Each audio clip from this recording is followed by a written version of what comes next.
Good evening, ladies and gentlemen, and welcome back to another episode of the podcast. Today we're going to be talking about learning to shut the hell up.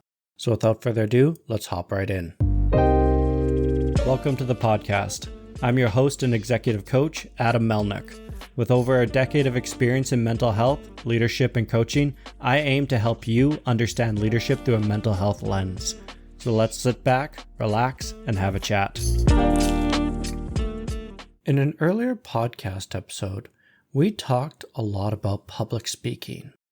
We discussed that this was a core skill that all leaders needed to have, to be able to convey information in a way that people hear, be able to galvanize your team, and to be able to express your thoughts and opinions in a cohesive manner, a critical skill for leadership. Unfortunately, public speaking is a very small part of leadership. The vast majority of leadership is simply listening. It's not fixing problems. It's not giving advice. It is simply listening.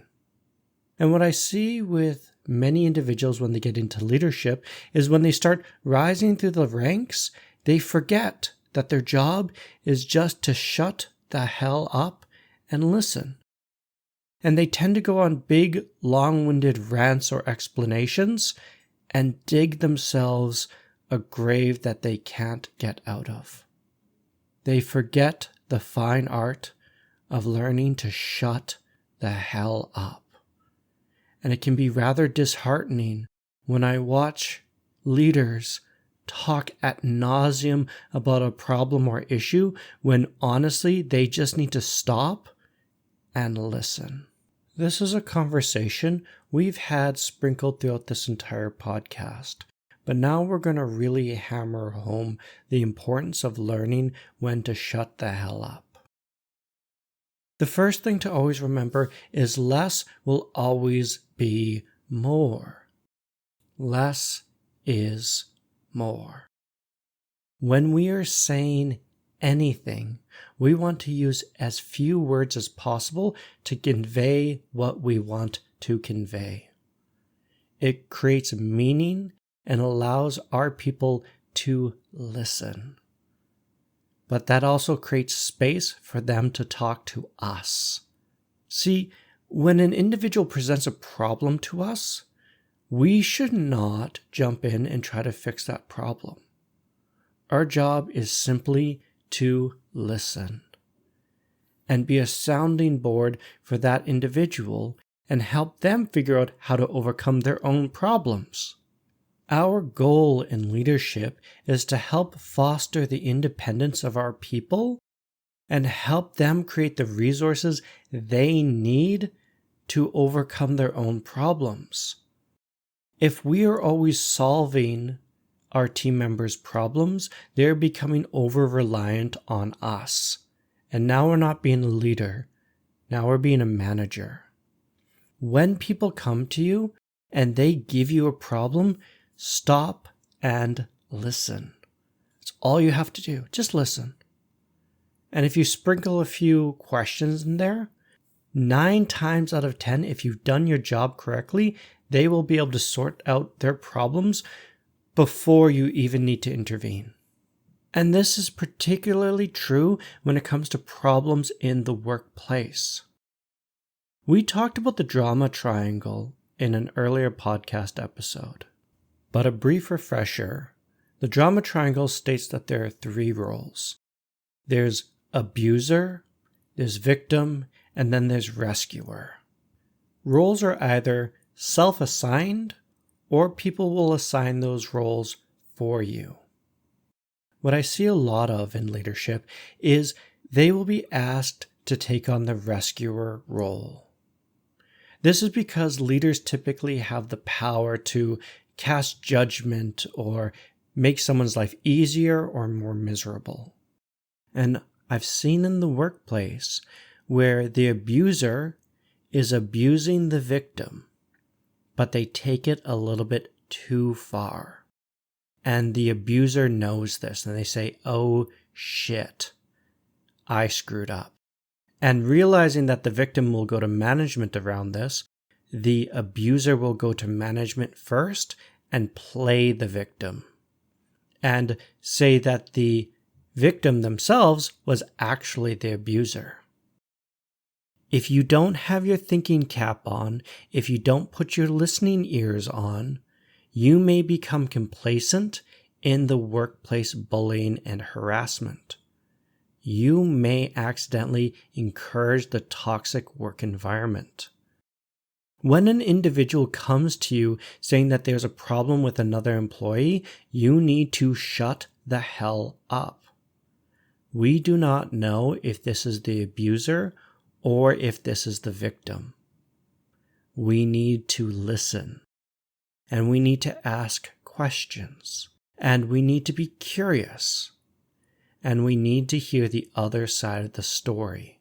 And only through that process can we collect a true representation of what is going on. I cannot tell you how many times I have watched management have an individual approach them, claiming to be the victim, but actually be the abuser, and management taking it at face value and punishing the victim. Well, what happens? Unfortunately, what happens when you do that is you create a toxic work environment. You encourage all your good employees to leave, and all you're left with is awful human beings to work with. Long term, that's how you gut your organization. Learn to shut up when people come to you with a problem. If it's a problem in the workplace, be curious and listen. But sometimes these problems are more legal speaking. When you find yourself embroiled in a legal issue, shut the hell up. Shut the hell up. Why? Because when a case is going to court, anything you say can and will be used against you. Don't believe me? Look no further than Alex Jones in the Sandy Hook case, where the Sandy Hook victims sued Alex Jones for defamation, and Alex Jones went on the airwaves during the court case and essentially spread disinformation about the court. And the court threw the book at him. They threw the absolute book at him. And he owes millions and millions of dollars now because he didn't know when to shut the hell up. When you are embroiled in a legal issue, just stop talking about it. You can talk about it to private confidants, and you can talk about it after the case is over. But while you're in the middle of it, don't talk about it. And I know it's going to be hard for you because there's going to be allegations against you, and you'll feel the need that you have to defend yourself or your organization. And I'm going to level with you. Don't. And if you do, and if you really need to put a statement out there, consult a lawyer. Because again, there's many times when I've watched leadership stick their foot in their mouth. And when they're dealing with a legal issue, they decide to vocally talk about the court case or what's going on and how they disagree with the judicial system. This is how bad things happen to your organization. Just zip it. Just zip it. Trust me, I know it sucks. I know it's uncomfortable, but you'll thank yourself in the long run.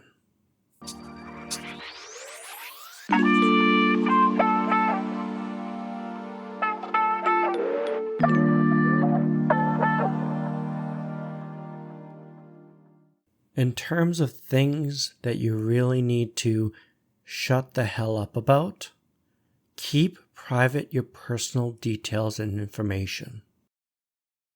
When people get into positions of power, they often feel like they need to share their stories, their struggles, their strifes. I get it. You had a hard time getting to your station, and now you want to talk about it. Now you want to be that shining beacon, that example for everyone to see. Keep in mind, there are certain things about you that you should keep under wraps.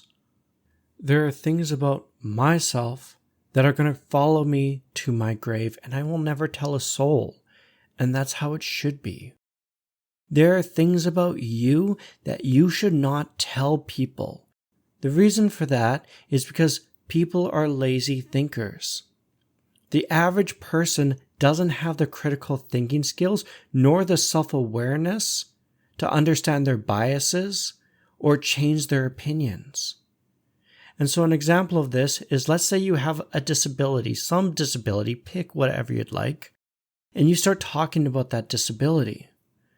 I know in your head you say, well, I have this disability and I've overcome it and look how amazing I am.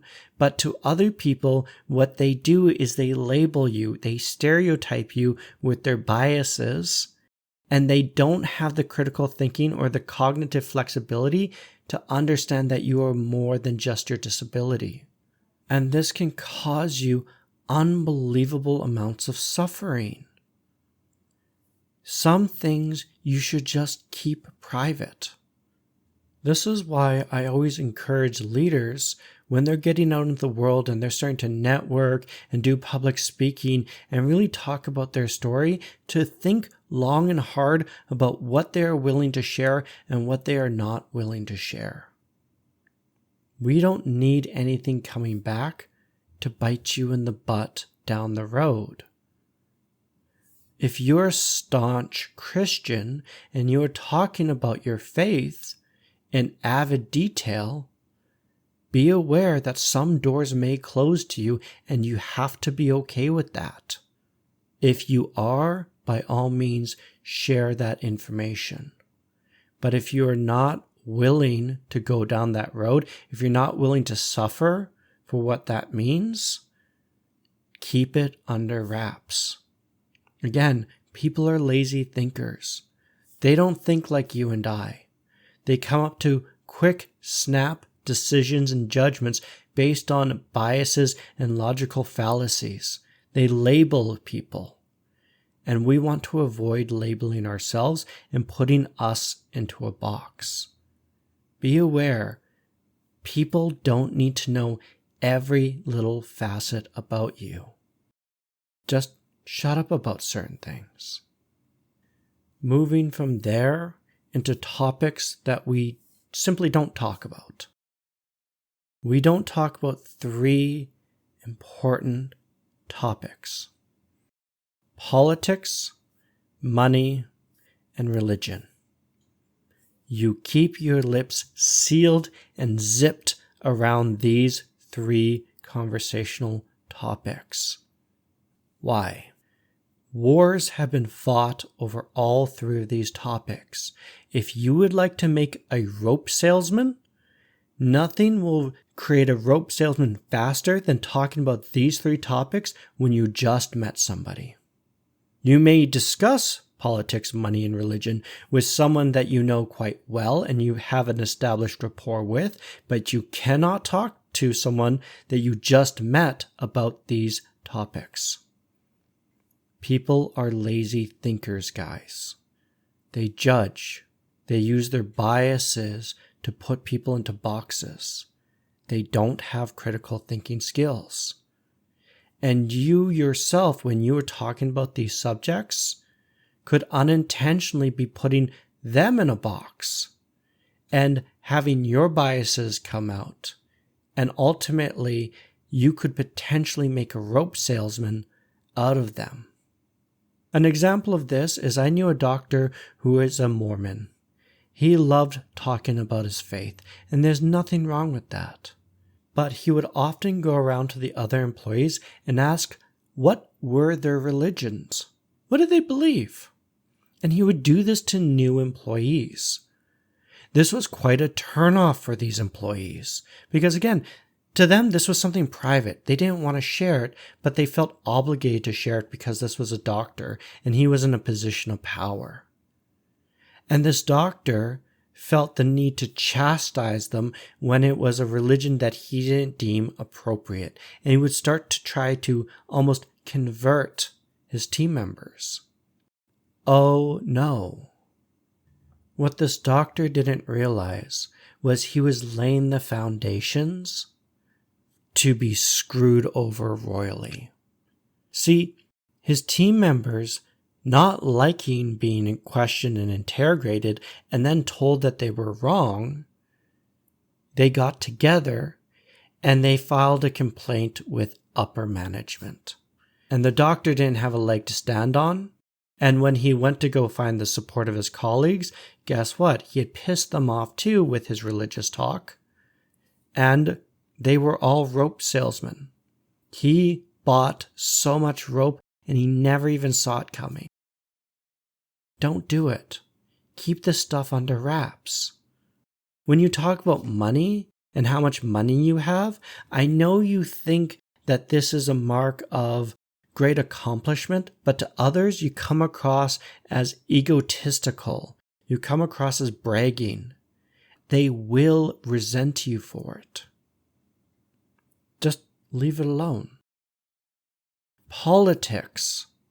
Politics are incredibly polarizing. Right now, there's a lot of gender politics.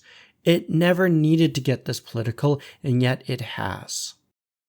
If you would like to talk about gender politics, if you would like to talk about federal politics, provincial politics, state politics, geopolitics, you can. But you can only do so with people that you trust and you know well. Because saying things out here in this political climate could end your entire career. It could close doors for you without you being aware that they have shut tight. When it comes to these three topics, shut up about it. Don't even mention it.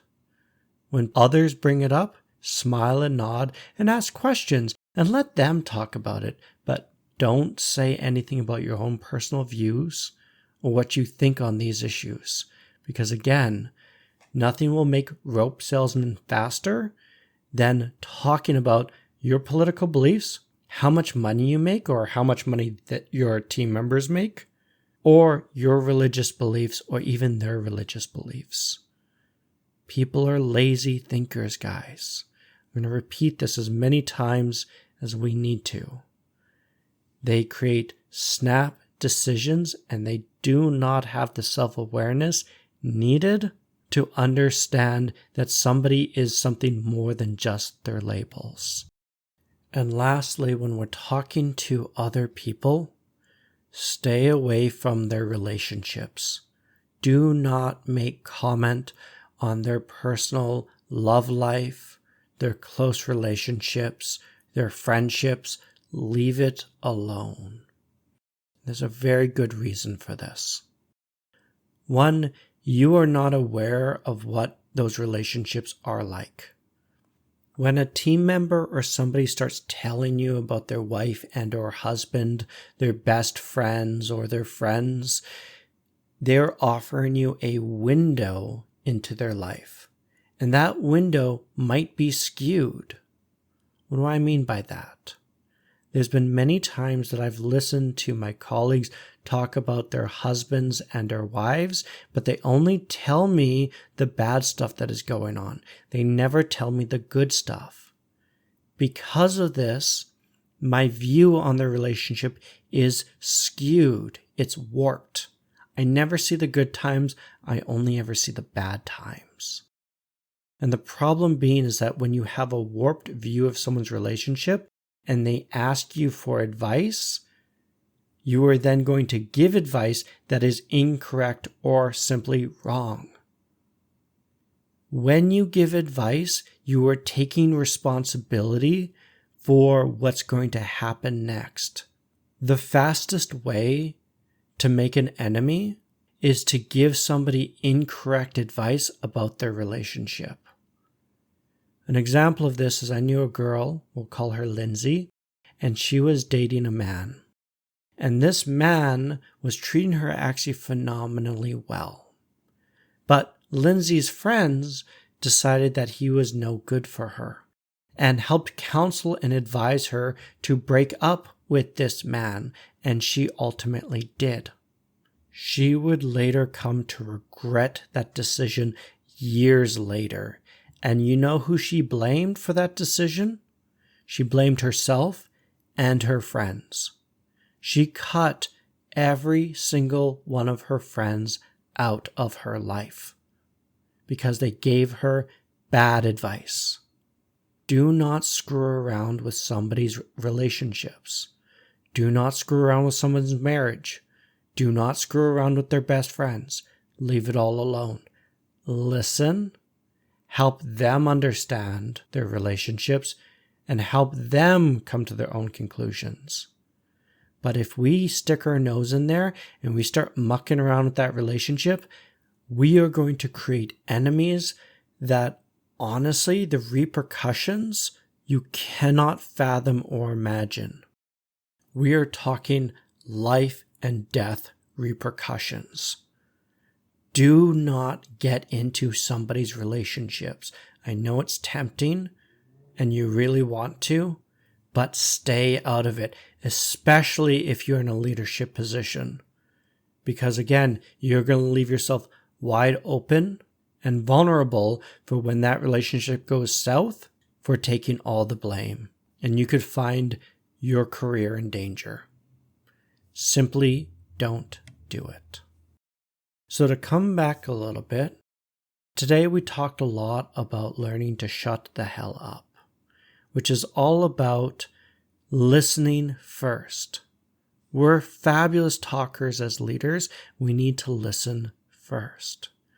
Anytime someone comes to us with a problem, we listen. When somebody comes to us with a problem with a coworker, we need to especially listen because it might be the drama triangle in action.